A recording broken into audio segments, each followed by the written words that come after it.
Welcome. Thank you for joining us. We'll get started here in just a few moments. We have people coming in from outside the waiting room. Before we get started, please feel free to use our chat feature and let us know where you're calling in from, and if that is Chicago, which neighborhood, and if you graduated from UIC, when you graduated from UIC, and which college. If you want to go ahead and chat that, that would be great. We always appreciate seeing where people are at and where they're calling in from, and we'll get started here in just a few seconds.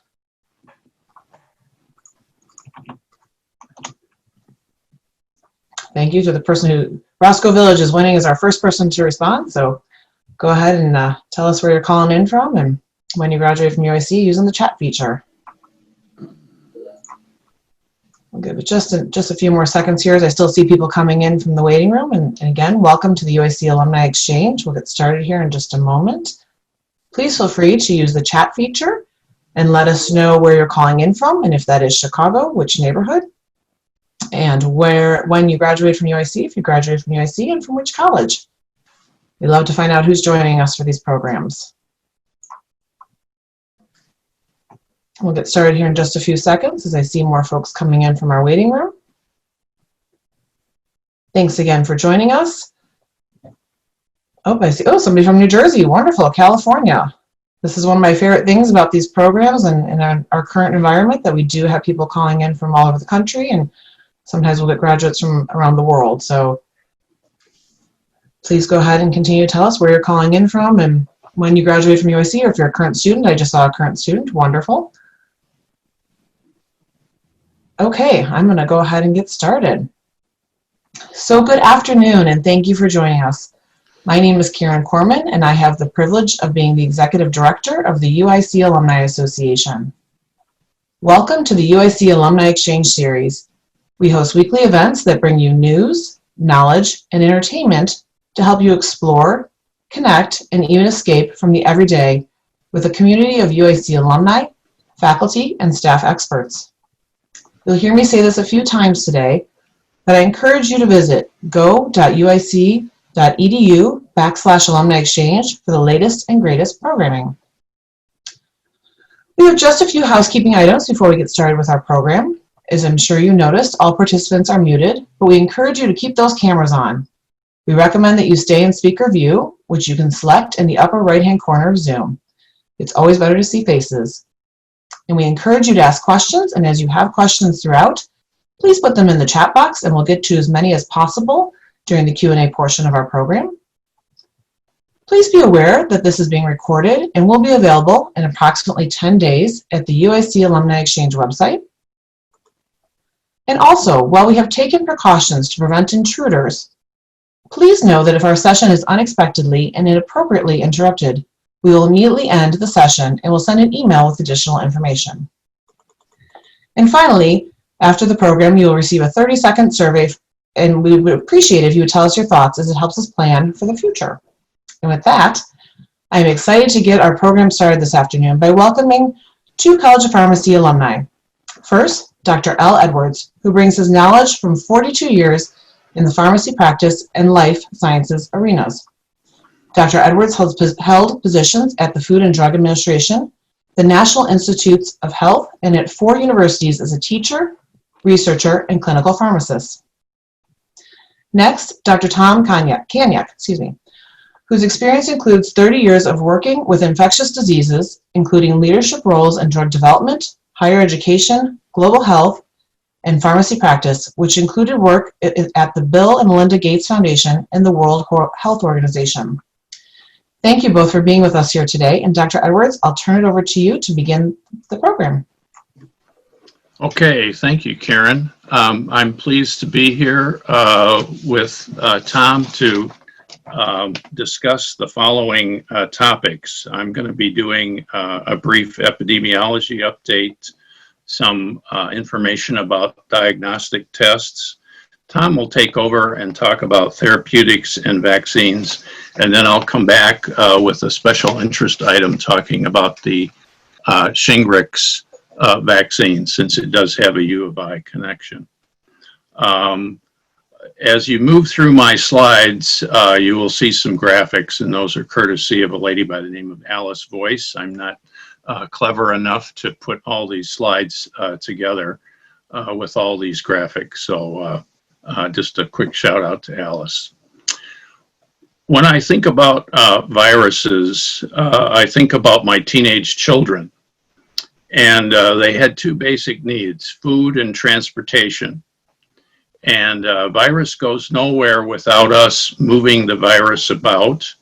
And it also doesn't survive unless it's able to effectively move into our cells within our body to replicate itself. So with those two general thoughts, let me start with some simple truths about PPE and the need to place a barrier between us and the virus, which decreases the likelihood of us being infected. I know there's been some controversies about face covering and face masks, but I would like to have you prefer to think about them as barriers or bandages for your lungs, keeping the virus out of our lungs.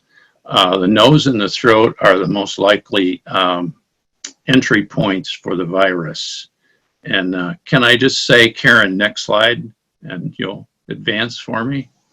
So again, to continue this, the hands are, we use our hands very often, and therefore they have the most opportunity for contamination. To decrease the chances of the virus invading us, washing our hands for at least 20 seconds with soap and water, and soap has a very effective killing power against most viruses, or if that's not available, using hand sanitizer with minimum 60% alcohol. Disposable gloves also provide you a very good barrier to the virus. I've noted here a reference in TED Talks, which is very interesting in terms of how they split out the explanation between using soap and water and using the alcohol hand sanitizer. Might also say at this point, the soap remedy really presumes that we have water supply. And, you know, there are a few places in this country where there's no water supply. And there's certainly water supply issues throughout the rest of the developing world. So this puts additional challenges on things. Next slide, please. Basically, you've heard this phrase, and it's probably been worn out through the media and many other places. But I wanted to reemphasize that we are all in this together. And that's based on two real factors that surround the coronavirus itself. One, it's a highly contagious virus. And for some of us selectively in the population, it's potentially lethal. So in fact, when you hear this phrase, we're all in this together, you should really translate that into your safety depends on me, and my safety actually depends on you. For things like face coverings, we know that just during normal conversation, we aerosolize some liquid, very small liquid droplets that go out into the air. And if we are infected with the coronavirus, those will land on other people, hence the need for also a 6-foot distance from one another. So next slide, please. Why this emphasis on personal protective equipment or PPE versus a drug or vaccine? Well, currently there are no proven effective therapies. Tom is going to spend a significant amount of time on this to give us an update on therapies, but barriers to the virus, either with cleaning or with some physical barriers, are really the best choice at this time. And yes, you can go ahead and flip to the next slide. If you'd like to keep up with the numbers, I recommend Worldometer. with the URL or web reference at the bottom here. And you can adjust this tool so that it can read out just United States data, some other countries' data if you have family that live in other countries to see how they're doing. And the source section or the reference section on the very right of the graphic will, if you click on those numbers or those sources, they will give you some in-depth information about how your state is doing at a particular time. So this is a good way to keep up with the numbers that are going on. So next slide, please. So the bottom line here is that, one, it's still very early in the discovery life of this virus, knowing that it was probably late October, early November of 2019 that this virus was discovered in China. There are many things that we do not know about the virus at this time, or there are things that we feel that we know, but we don't know them with great scientific certainty.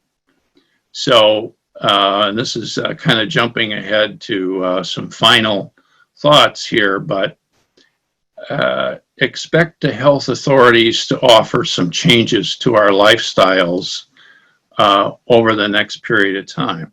And that next period of time is likely going to be a 2 to 5 year plan for changing how we live and what we do, and it's likely to change the order of our life. So I'd just like to emphasize that and make sure that people are aware of that. This is not a 3-month program. This is not a 6-month program. This is a serious program that will likely last for a significant period of time. Next slide, please. So I'm now going to talk about diagnostics, and this is going to be sort of a very brief education on antibody and antigen testing. Next slide, please. Okay, and so this is just another slide of me with my contact information on it. If you have any questions for me well after this session is over, you can reach me either by phone or email. So next slide, please. So there are really basically 2 types of tests. There's a swabbing test, also known as a diagnostic test, and there's a blood test or antibody test. Next slide, please. Swab tests can be further divided into 3 types of tests, and all of these tests detect viral substances from the what we call the SARS-2 or coronavirus virus. Molecular tests detect RNA from the virus.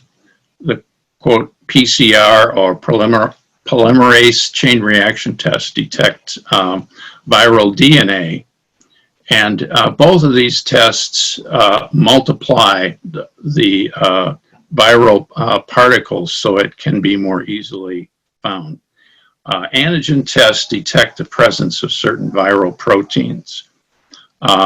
Again, if you'd like to take a deep dive into the mechanisms, some of the ins and outs of all these different tests, the Microbiology Society has a very nice web address here that you can go into and explore the test potential. Next slide, please. All these swab tests really are geared to answer the same question, and that is, do I have the virus right now? Those tests are often deployed when people report current virus-related symptoms. And I've listed them all there for you, from fever through sore throat. Probably the one that gets asked most often by healthcare practitioners is this one concerning the recent loss of taste or smell. This seems to be a new element on the horizon for diagnosis, and so they often just ask that one. The other thing I should say at this point is that people may also be symptom-free, but yet be carriers of the virus. There is a report now coming out of China of approximately 37 patients followed for a significant period of time, and throughout their, let's say, entire COVID positive hospitalization, they did not exhibit symptoms. So people out in the general population can still have the virus, possibly without exhibiting any of these symptoms. Next slide, please. Why a nasal swab? And that's because the virus, this is the most likely port of entry into the body. As you know, I spoke earlier about these aerosolized small droplets that come out when we speak. And if the virus is riding on one of those, it's very easy for us to inhale one of those small droplets and for it to find its way into our lungs and infect us. So swabbing the nasopharyngeal passages, in other words, the upper throat that's behind the nose, is really one of the easiest ways of finding this virus. Now, getting a swab into someone in that area of body, if you're either highly allergic, like I am, or it happens to be a 3 or 4 year old patient who has symptoms, this can be sort of a difficult process to do for testing, but this is the way we test.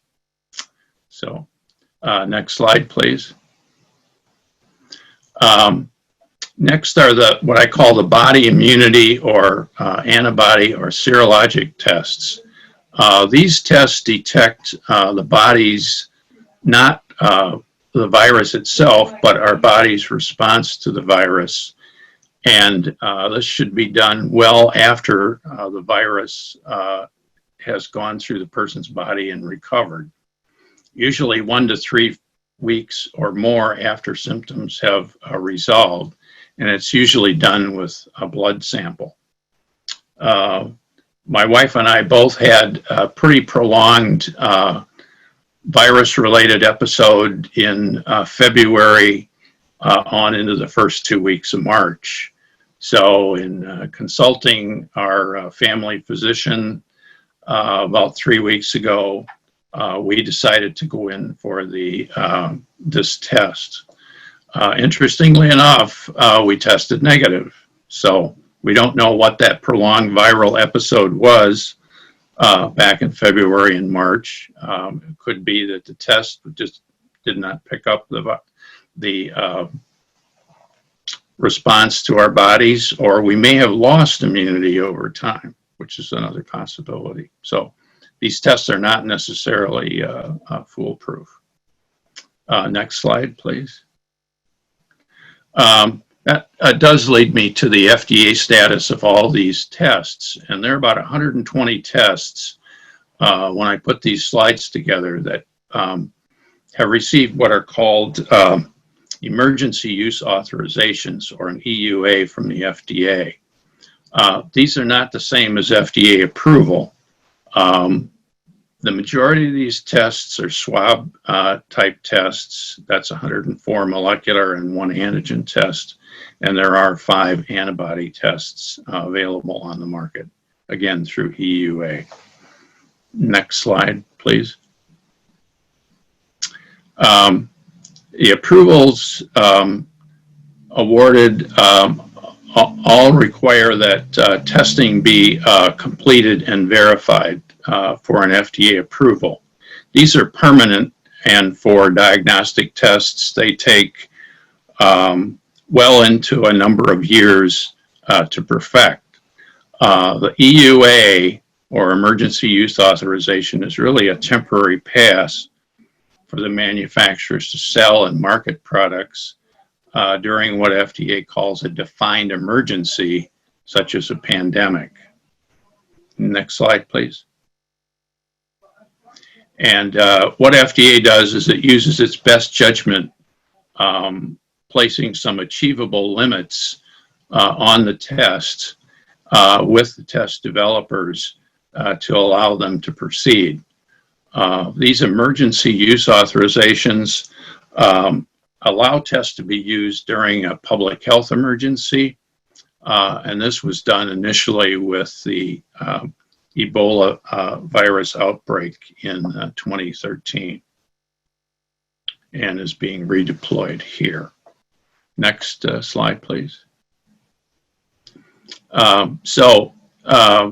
The EUAs were started at the end of January for the SARS-2 virus pandemic, and they will cease when this process or pandemic is no longer emergency.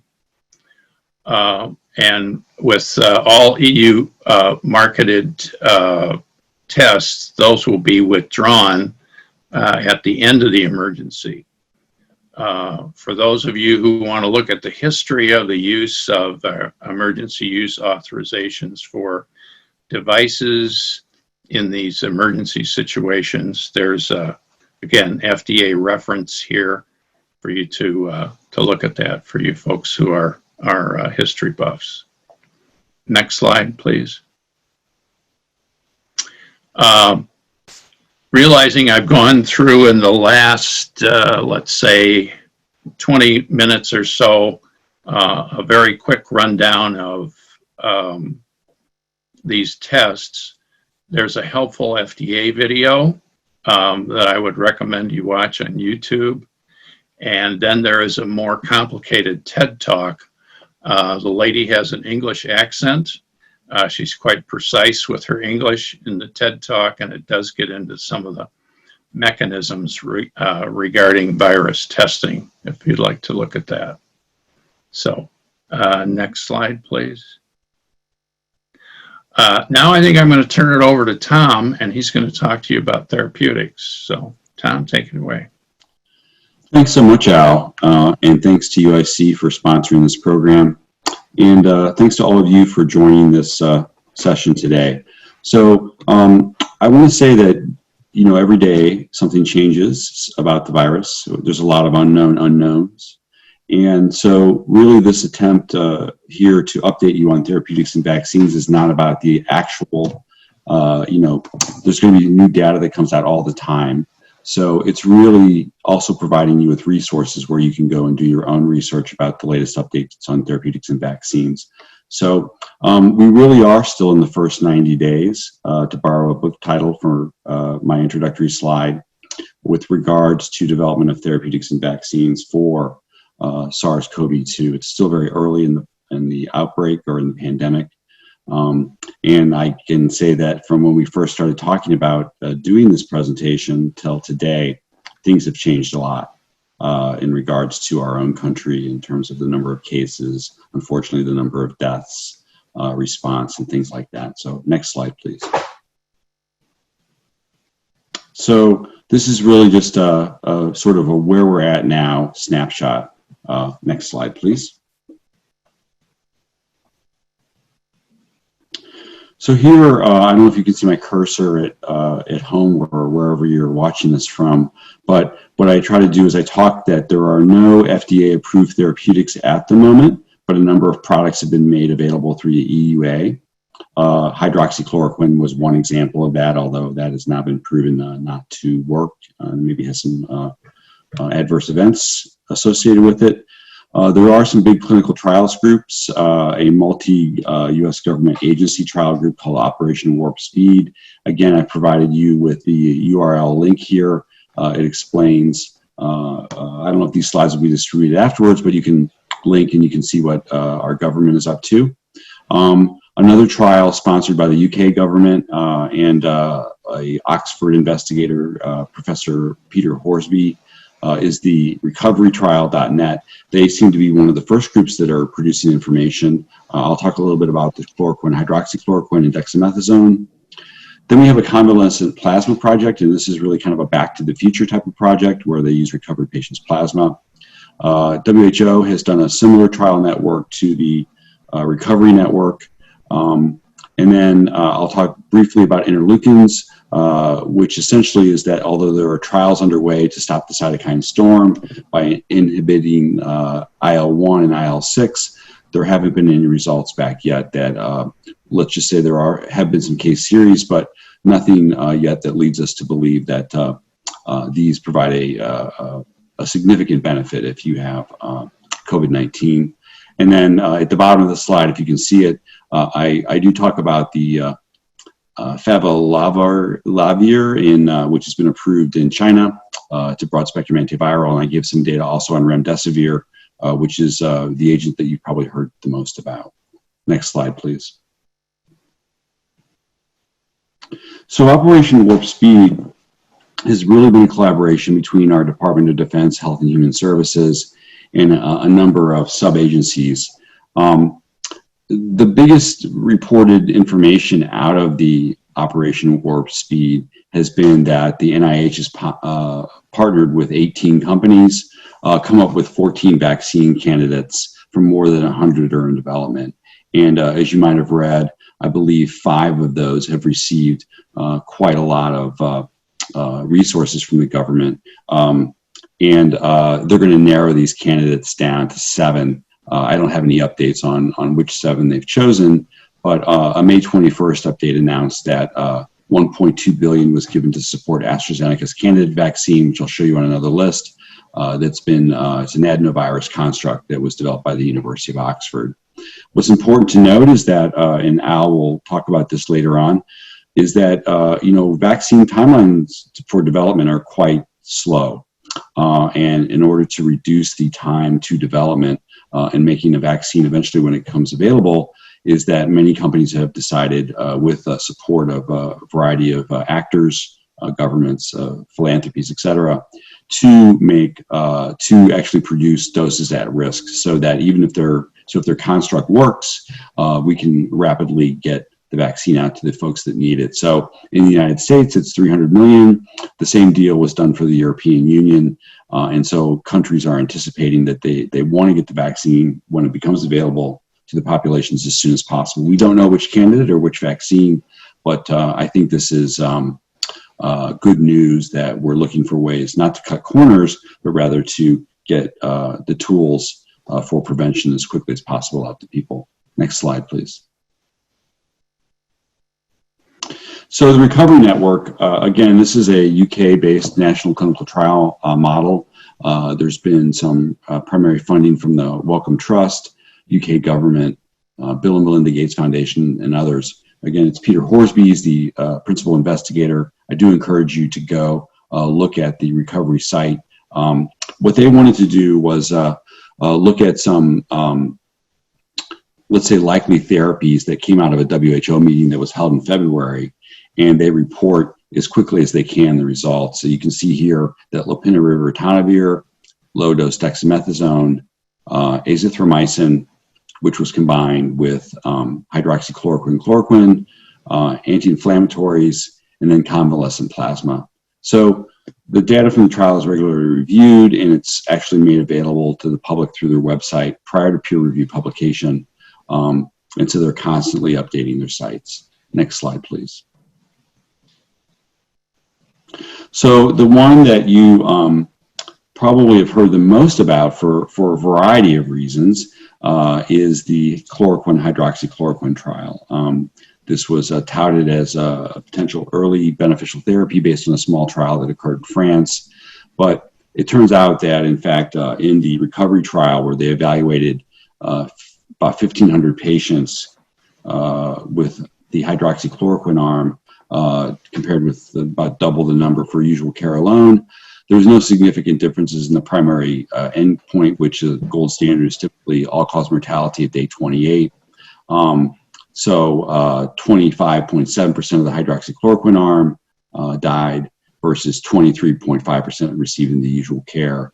So there was no evidence of beneficial effects on hospital stay or other duration. So they concluded that the data convincingly ruled out any meaningful benefit for hydroxychloroquine. And these results were reported on June 6th. And on the 16th of June, our own US FDA decided to pull the EUA for hydroxychloroquine and chloroquine. So after some promising, let's say very preliminary results, it's been shown that there's no benefit of this regimen for treatment of disease. So next slide, please.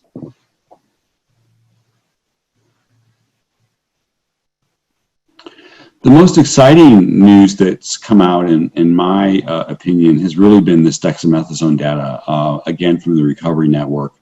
And this was a trial, and just to give you more background on the Recovery Network, they've enrolled over 11,500 patients across 175 hospitals in the UK. On June 8th, they stopped recruitment into the dexamethasone arm, because in fact they found that the drug did have a meaningful benefit. And I just cue you to bullet point number 4 here. The regimen was dexamethasone 6 milligrams once per day, either by mouth or intravenous injection, for a total of 10 days. It was 2,100 in the dexamethasone arm and 4,300 in the usual care alone.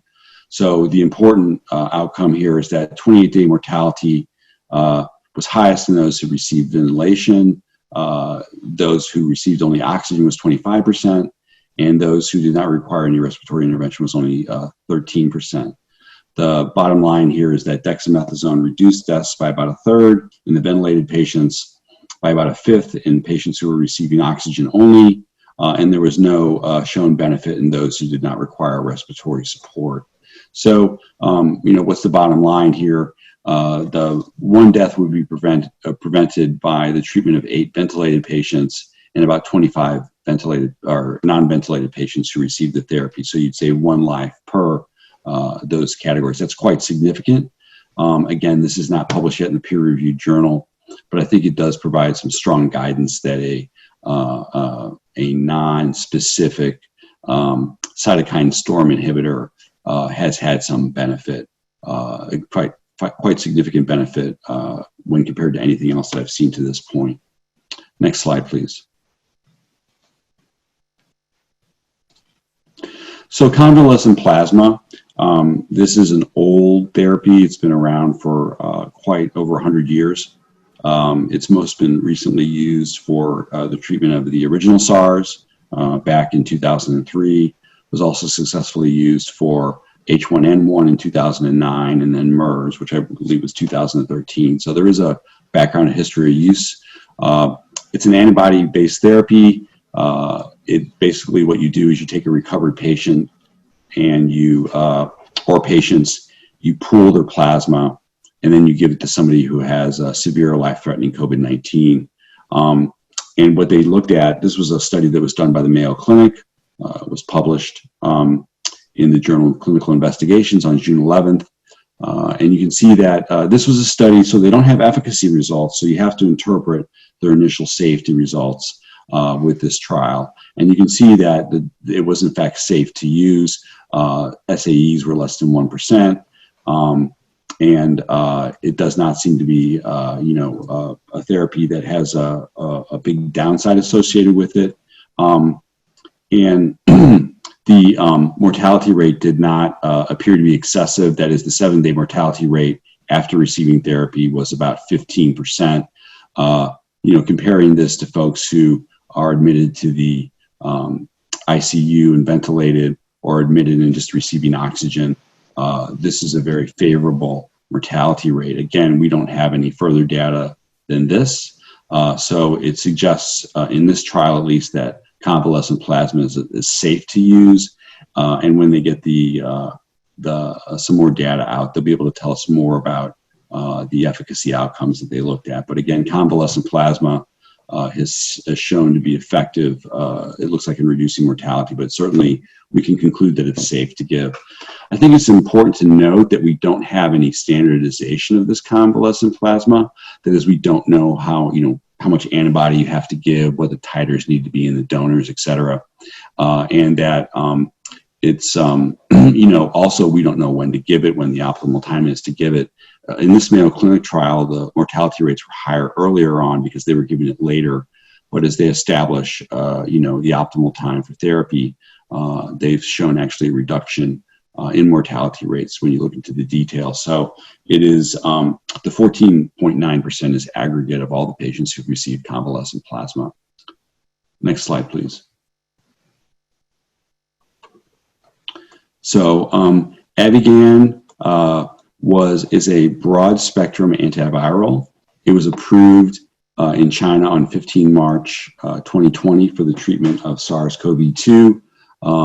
And it was originally a Toyama chemical product that Zhejiang Haisum Pharmaceuticals approved in China. There's not a lot of information out there about this particular drug.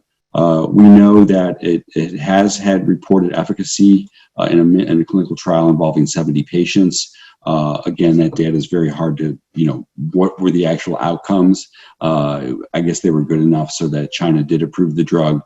It's important to note that our own DOD has looked at this product with a private sector company inside of the United States, and this drug was dropped for development because it was teratogenic in animals. So they decided not to continue with it, but it was picked up and used by the Chinese pharmaceutical company. So this is another product that's available globally, or at least in China, but not in the United States. Next slide, please. So Remdesivir, I have a few slides on this. They might be a little hard to see at home. There was a preliminary report published in the New England Journal of Medicine by the Act 1 study group members. On the left-hand side of the slide, you can see that they assessed about 1,100 patients. 1063 underwent randomization, and this is the treatment arm. This is the placebo arm. And on the left-hand side of the slide, what you can see is essentially the Kaplan-Meier graphs with survival over the period of time of the study. And you can see that Remdesivir begins to break out here versus placebo. And so that was the overall results. You can then see here in the category of patients who were receiving oxygen only, and then patients who were receiving high flow or non-invasive mechanical ventilation, and then finally receiving mechanical ventilation. So when you took all of these data in aggregate, you can see here the results aren't quite as promising if you're ventilated, but overall you get a nice breakout of survival analysis when comparing Remdesivir to a placebo. Next slide, please. So this is a deep dive in a lot of information here. Basically, you can see Remdesivir versus placebo in terms of the numbers of recoveries based on the ordinal score at the rating. So this is overall here on the far left-hand side. This is the time to recover. You can see that there's a bit of a difference there. You can see the mortality differences here. You can see the number of deaths by day 14 here, giving you the Kaplan-Meier breakouts. And then they break it out here with data based on, looks like a day. So on the right, maybe this is a little bit more easy to interpret. So when I look at a forest plot, I always think, well, did it cross the confidence interval line? And on the right-hand side is Remdesivir. On the left-hand side is placebo. And you can see that, again, that there was a difference favoring Remdesivir in the forest plot outcomes. Next slide, please. So we actually have a recommendation from the Society of Infectious Disease Pharmacists for Remdesivir use. They didn't have a similar update for dexamethasone. So what they're recommending is that patients who are hospitalized with severe COVID-19 who have a oxygen saturation of under 94%, that patients receive Remdesivir if they are on mechanical ventilation, receiving ECMO, or have a oxygen saturation of less than 94%. Recommended that patients who are not intubated receive 5 days of therapy. So the recommendation is that in some groups, there's no optimal duration of therapy for folks who are mechanically ventilated or who are on ECMO and who haven't shown adequate response, but they recommend giving treatment of up to 10 days in this patient population. And then patients who have mild to moderate COVID-19, there's no recommendations for therapy. So this is really a recommendation for, I would say, the most severely ill patients in how to use Remdesivir. And again, there is some compelling data to show that there is a difference in mortality in those who receive Remdesivir. It's not striking, but it's important to note that we do have now 2 therapies, dexamethasone and Remdesivir, that would be available in the United States for treatment of those who are the most severely ill with the disease. Next slide, please. Thank you. So this is a non-exhaustive list of the number of vaccines that are available. I took this from The Lancet, the 6/12 June issue. There's always new updates that are coming along. I did highlight a couple of these. In the United States, we've probably heard most about the Moderna vaccine, which is an mRNA vaccine.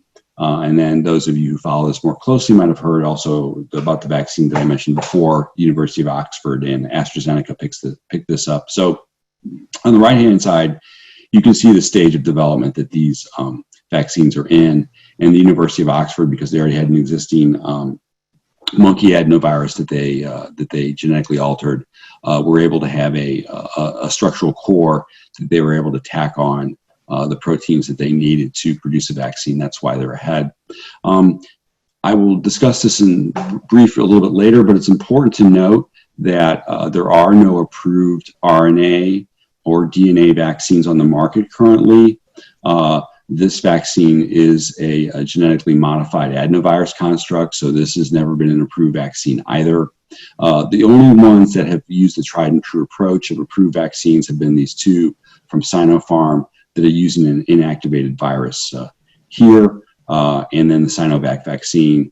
So all the Chinese vaccines, or most of the Chinese vaccines, are actually using a classic construct. And then down here, I just listed J&J, Merck, and Pfizer's products, which I believe are still all in the preclinical phase, but because they've received U.S. government funding, that I mentioned them. It's important to note that we won't know what will come out of these programs. It's great to know how industry and the government has responded, or governments worldwide have responded to try to produce these vaccines as quickly as possible, and doing things to try to cut down on the timeline. But it just depends on whether you're a half glass full, a half glass empty type of person, when we'll actually see one of these. And Al will go into this in a minute about what vaccine development timelines are. Next slide, please. Okay, so next slide. So this is my last slide, and then Al will come up next. And so what I did was I pulled this article from the New York Times magazine, and there's been a number of articles that have been produced, and Al will go into detail on the Shingrix vaccine. So in the history of medicine, rarely has a vaccine been developed in less than 5 years. You can go into the details of the interview to get all the details of what happened and what didn't, but the fastest vaccine to be developed was a mumps vaccine. It's important to note again that there are no approved DNA or RNA vaccines currently available. And, typically vaccine development takes many years or even decades to develop. So 5 years for the mumps vaccine was the record. And then, the goal is to compress time without compromising safety. So we're being told by many of our thought leaders in government and otherwise that we may be looking at a vaccine in 12 to 18 months. I would say that would be fantastic if we got that, but just to exercise caution as I turn the mic over to Al, that we may not, based on historical precedent, get what we need right away. Thanks. Okay, thank you, Tom. So I'm going to spend a little time with the Shingrix vaccine development timeline, just as an example here of some of the nuts and bolts that vaccine development goes through, to give you all a flavor of kind of what Tom has just alluded to. So next slide, please. Dr. Vafia at University of Illinois College of Medicine at Rockford between 1990 and 1997 discovered the glycoprotein on the surface of the shingles-producing virus, and that conferred immunity. And so along with Dr. Coors at the University of Colorado, they both discovered made this discovery, and was instrumental in moving ahead the whole idea of a shingles vaccine. But first, before we delve into that, I want to cover what I think we all want from a coronavirus vaccine. Next slide, please. And Tom has sort of alluded to this, but I think I want to spell it all out for you. And first of all is we hope that the upcoming vaccine will be safe, and that is free from any major health-related side effects. And that includes populations that are old and young. And we also hope that it will be fairly potent, giving us immunity for a number of years, let's say 4 to 6 years, which would alleviate the constant need for remanufacture and revaccination. Many of us who don't like being on the pointy end of needles, and I'm certainly one of them, want this to be easy to take. So a small, quick shot just below the skin, subcutaneous shot would be ideal, or a drop of some substance under the tongue, creating this immunity would be most desired. Next slide, please. We also want it to be inexpensive and easy to manufacture, so that everyone, and let's realize that the 300 million of us in the US are but a little over 4% of the world's population. There are roughly 8 billion people in the world, and so there are many, many countries beyond the US to consider for this vaccine, because this is a pandemic. This is a worldwide problem. And finally, we would hope that anything found would be heat stable. And I say this optimistically because most vaccines that I'm familiar with require some form of refrigeration or other temperature controls to keep the medication potent all the way to the point of administration. So this is kind of what we're looking for. And the next slide, please. Honestly, my candid opinion is that this is a fairly tall order, even for the industrialized, highly science-oriented countries of our planet. And Tom has very nicely covered many of the efforts from all the science-oriented countries and communities across the world who are now very concerned to try and find a coronavirus immunity-producing vaccine, let's say. And as I've talked about before, there are many virus details that we still need to discover to adequately characterize the virus.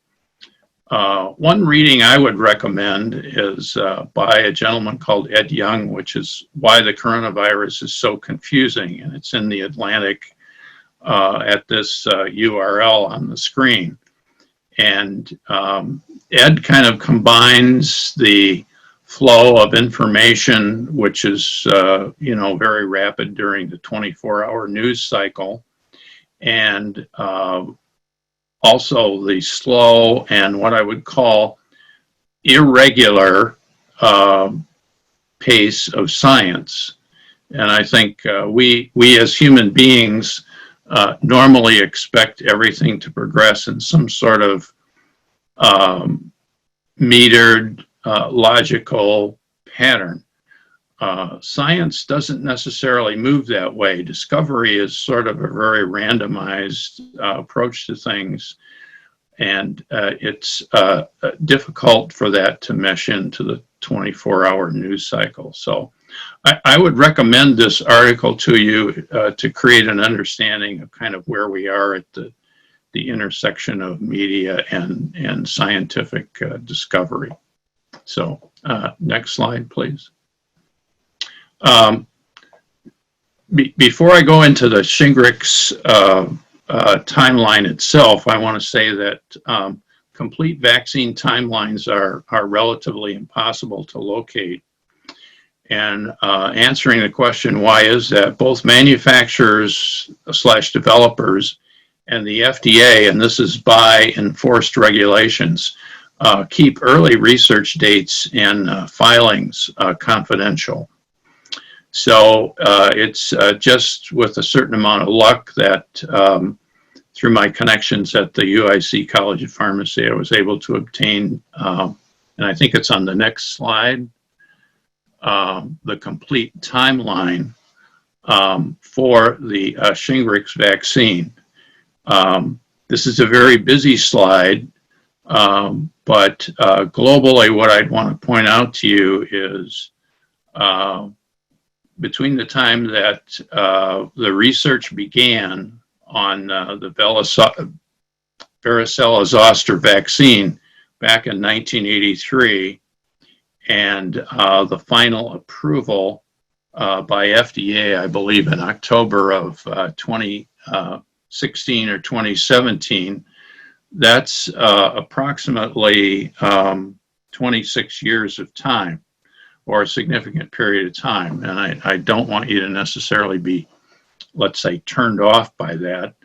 But this is a vaccine development life cycle that we know to be true based on U of I sources. So next slide, please.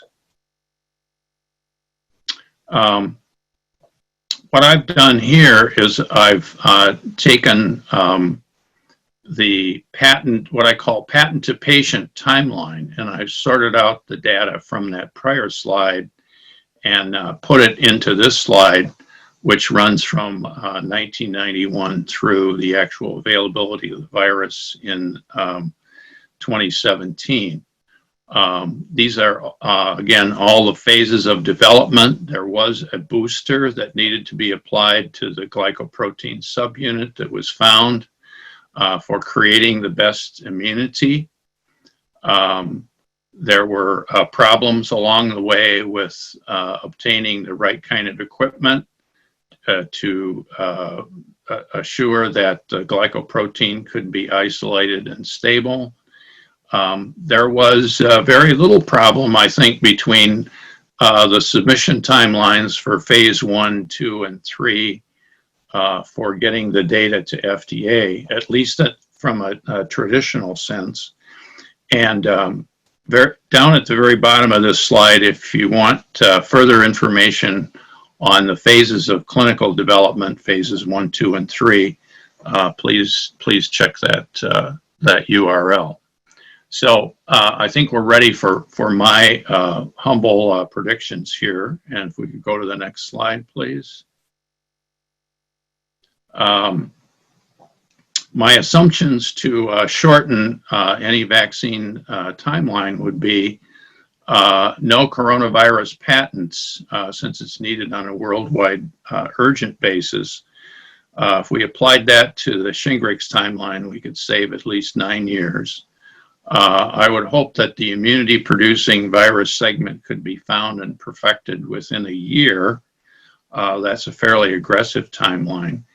and that phase 1 and phase 2 human trials might be compressed into 2 years, with phase 3 trials beginning at year about 3.5. This is assuming no issues with safety. So if I could have the next slide, please.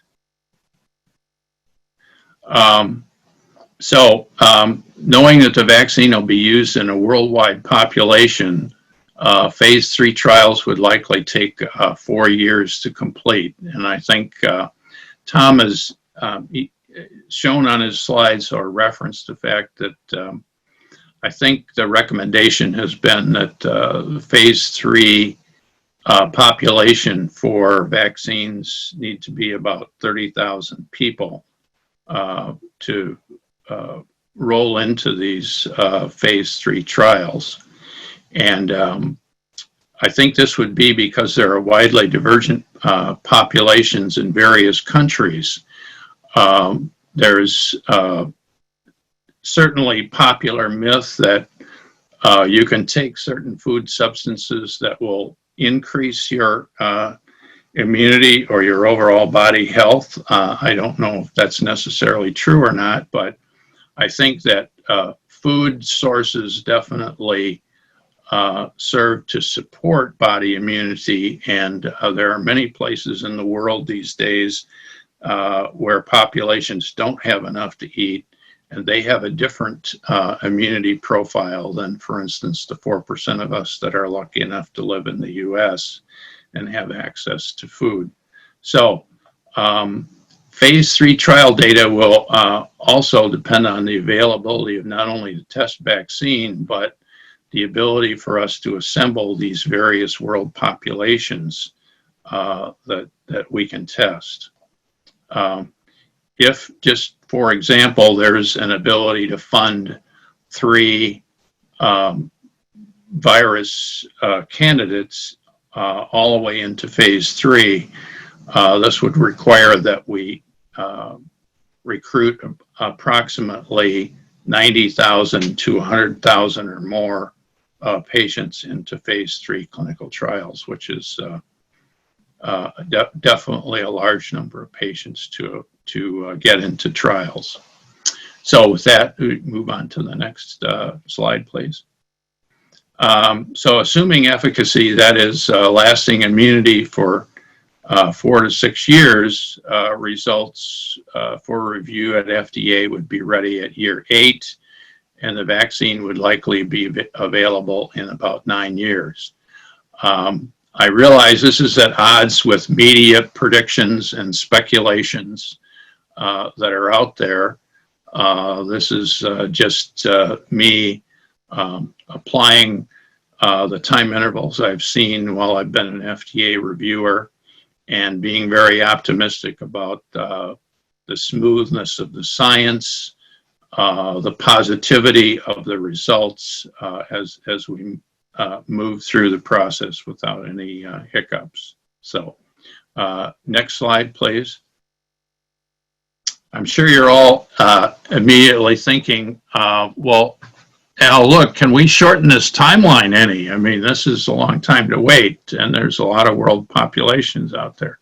Well, yes, we can test fewer of the world's populations.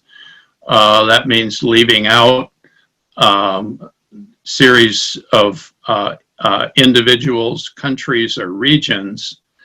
And don't forget, we're a very mobile society, so people from those regions can come back into this country, Northern Europe, any of the other developed countries, and rekindle, if they don't have immunity, can rekindle a virus outbreak. So we can also, let's say, shorten this lasting immunity time to 1 to 2 years.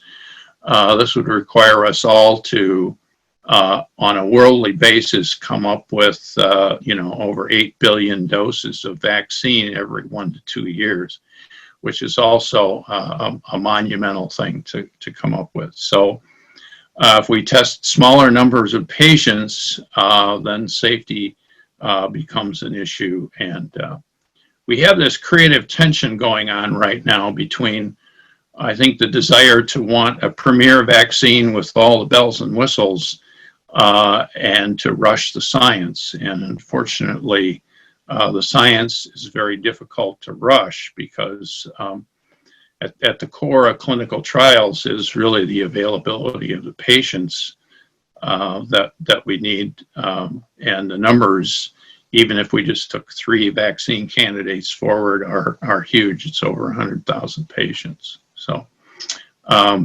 next slide, please.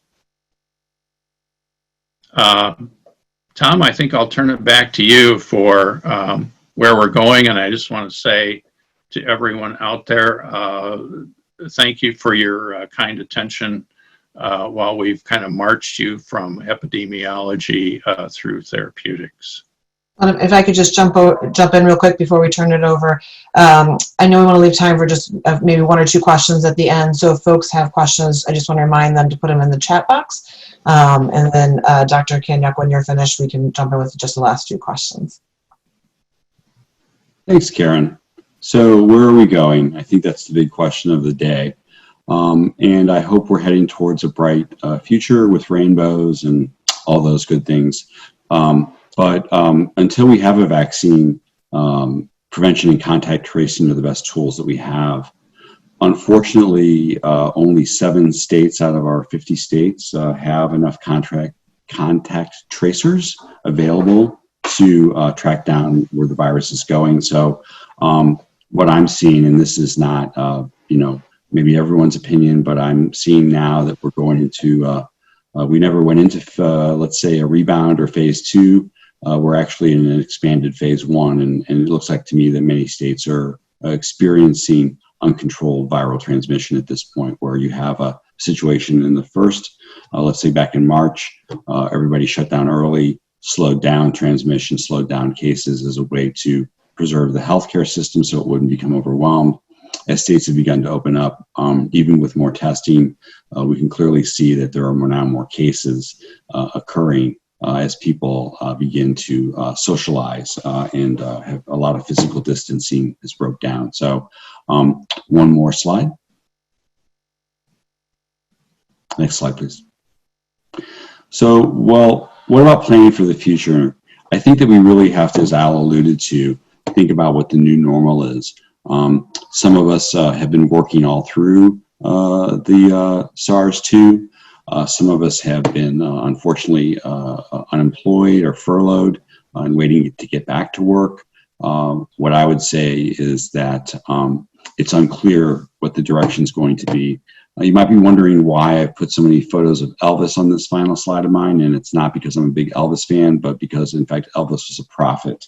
My advice to everyone is personal advice. It's not backed up by any organization or anything like that, is that Elvis, in his song, Can't Help Falling in Love, told us all the caution that we should take forward with the COVID-19, which is that wise men say, only fools rush in. And I really mean that. We have a lot of pressures in our lives. We want to get back to work. We want to put our kids back into daycare. We want to resume normal activities, enjoy summertime. But I think a lot of caution should be exercised as we move forward, because there's so many unknowns. When a vaccine becomes available, there are risks to a vaccine as well. Will it worsen disease if you get exposed to it? This was seen actually with some of the earlier vaccine candidates for SARS and MERS, that it actually potentiated the disease in the cytokine storm because of the immune response. And so I think caution is warranted, and prevention and contact tracing is the best tools we have. If you do get it, there are 2 tools that I talked about that do seem to save lives, but I think not getting the virus is the best thing we can do for you and your family and loved ones. Thank you very much. Well, thank you both. This was so incredibly informative and just full of outstanding information, and I appreciate the path that you took us down. I'd like to just ask you a few questions, if you don't mind, and you can choose who wants to answer or both. The first question from one of our participants is, should joggers and bicyclists, I can't say the word, but folks that ride bicycles, be wearing masks as they zoom by others? Or is it safe for others to is it safe for others if to be outside as joggers and folks riding bicycles go by without masks? I'll start. So I think it's important that we look at the guidance that we're getting from our governments, whether it's national, state, local, what have you. So, for example, we know that the masks that are being recommended by the CDC for civilians, not the healthcare worker population, it might be different if you're in an institution, are that people do wear cloth face coverings when they are out and about. Now, that guidance hasn't been super specific, so some states have given additional guidance. So, for example, the state of Washington, where I'm in Seattle, has issued guidance that on Friday of this week, all Washington state residents, when they go out, are required to wear masks. And what that means is that when you go inside of because we know transmission is more likely to occur indoors, that everyone who goes indoors, like to a store, has to wear a mask.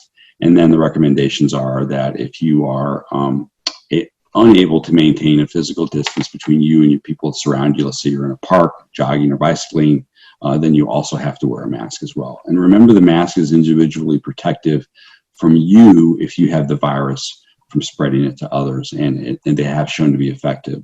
So that's the answer I'd like to give to that question. Thank you.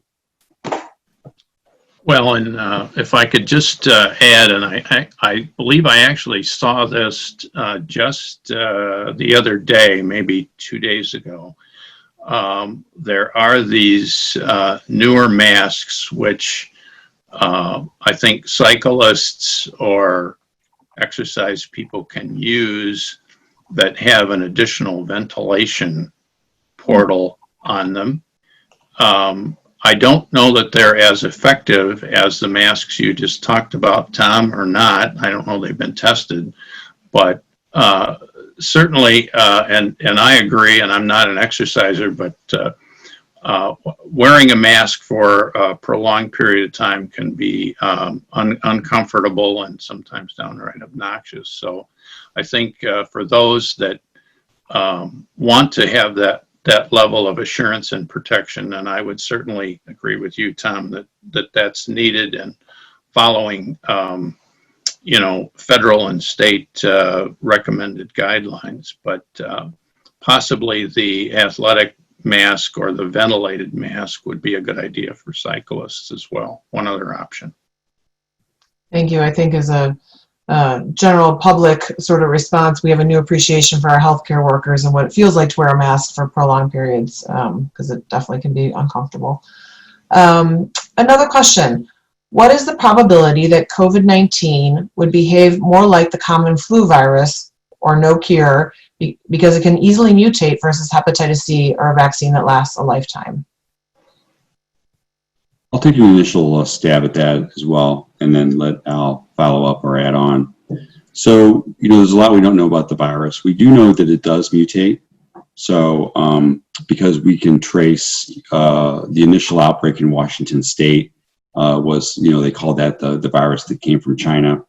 And then the outbreak in New York, they were able to trace that actually was a virus that, again, originated in China, but came through Europe to New York. And then that was the vast majority of the cases that we've had up until this point. So there is a mutation that's ongoing with the virus. We don't know whether it will be like the flu. Just to remind everybody, with the flu virus, we have a sort of a cold season variant that occurs first in the northern hemisphere and then switches to the southern hemisphere, which is why there's actually 2 vaccine constructs for flu that are made every year. They put 3 or 4 conjugates in there. And so they changed that for the southern hemisphere outbreak, or the flu that occurs every year. So one of the scenarios that could be, if this virus is highly mutable, is that we could see where they need to produce a new construct every year or every couple of years like they do with the flu. I note that H1N1 is also added to the flu construct that you get. So in fact, they can, we may have an annual vaccine, but we don't yet know. Once we get our first vaccine that's safe and effective, they should be able to, produce new constructs as necessary if the virus does mutate to where you do lose the immunity that you gain from it. So over to you, Al. Thanks, Tom. I don't think there's any question that viruses in general change over time. And I guess in addition to your really good answer to that, I guess I would just say this is an extraordinarily good plug for adequate funding for public health, and knowing that our laboratories, and I'm close to one virologist over on the East Coast who's calling me probably every 2 weeks to let me know how hard his staff is working day and night almost to come up with some of the needed information on this.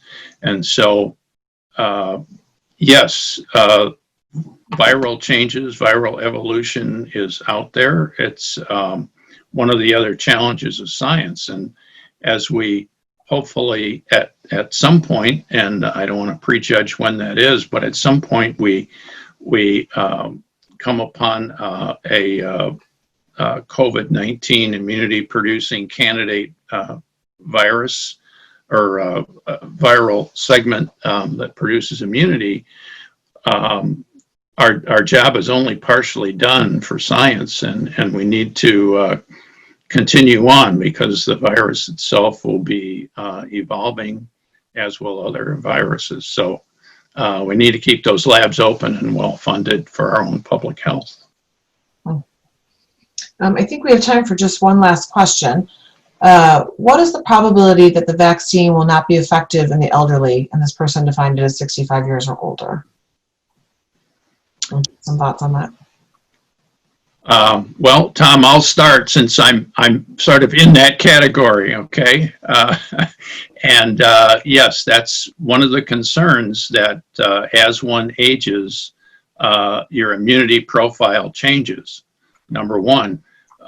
Number two, many of us that have had the luxury of going into old age already have pre-existing conditions.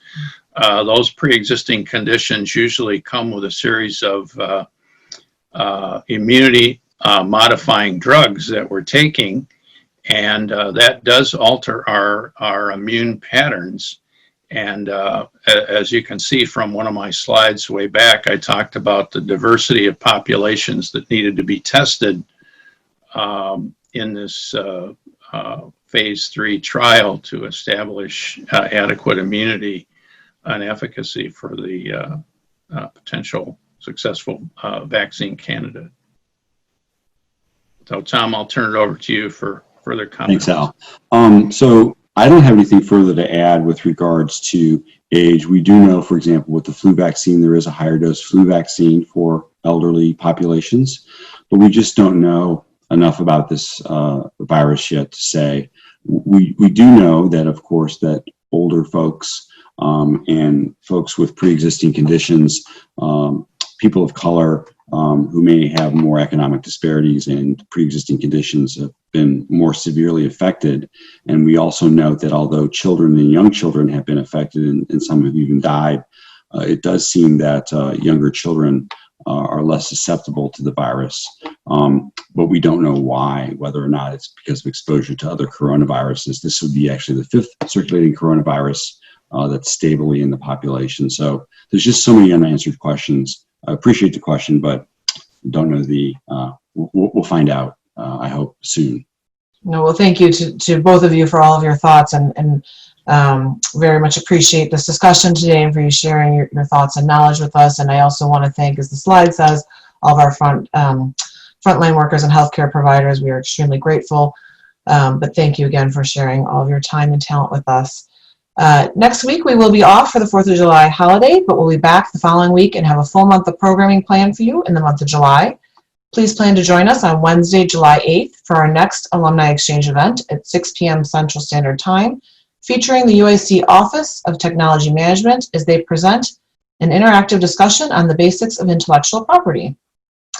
You can find more information at go.uic.edu/alumni exchange. And of course, please be on the lookout for our quick survey. I promise it will only take 30 seconds. Thank you again to both of our presenters and to all of you for joining us. We look forward to seeing you again in another UIC Alumni Exchange program. Have a great rest of your day and evening. Thanks so much. Thanks, everyone. Thank you.